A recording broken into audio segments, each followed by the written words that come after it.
Hello everyone, today in this video we'll fight against the Adam's character of our world around us, and today we will just talk about one topic that recurrently comes back on this channel, and I'm sure it will be back many times in future because it's related to the relations between nations in the Central Europe I come from. In particular, relations between Poland and former Soviet republics located in the west of former Soviet Union. I mean Ukraine, Belarus, Lithuania, Latvia, and Estonia. And of course, I don't deny that I didn't accept fully the loss of Lviv and Vilnius that it happened after the Second World War due to the conference in Tehran and Yalta, where Western allies, especially British, sold Poland to Soviet Union. And I have a recipe for real Polish elite that is still not in power in Poland, what to do to rebuild Polish influence on the region on the east from the Bug River, and to make Polish language popular in this region of the world on the east from the Bug River again.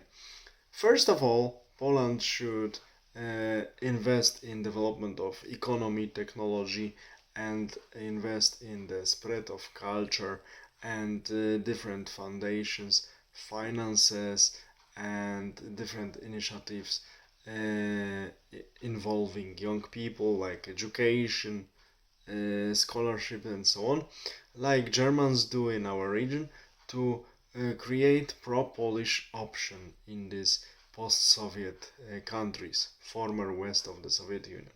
Later, by strong economy, we should make these countries completely dependent on our economy and our goods, our services, and our money.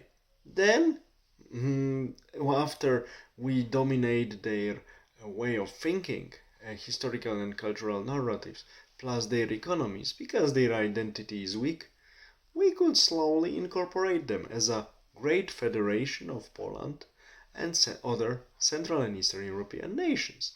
This is the way how we should do it. Of course, it would take several generations, but it's possible. But to retake this what's ours on the east, we should first consolidate ourselves, create our own elite that thinks about our own national interest, develop economy, develop finances, culture, and use this network of finances and cultural influence and economical influence to make this relatively weak post-Soviet countries in the Central and Eastern Europe dependent on us. This is the way how we should act, and if we don't know the details how to do it, we should look at the Germans, what Germans are for the last 35 years doing in our country, how they actually purchased our elite, corrupted it completely, and dominated even our historical narrative about the Second World War, where Germans are whitewashed completely. There are some who was hell knows who they were, Nazis, and if there is a Polish-Jewish conflict, and there is always an argument for the remembrance of the Second World War. I mean exactly this I mean by Polish-Jewish conflict. In our dispute with them, there is never a single word Germany mentioned. This is German success, and we should learn from them that once, I hope, one day soon, we have our own elite, we will use their methods with respect to the nations of former westwards of former Soviet Union. All the best, have a nice day, bye.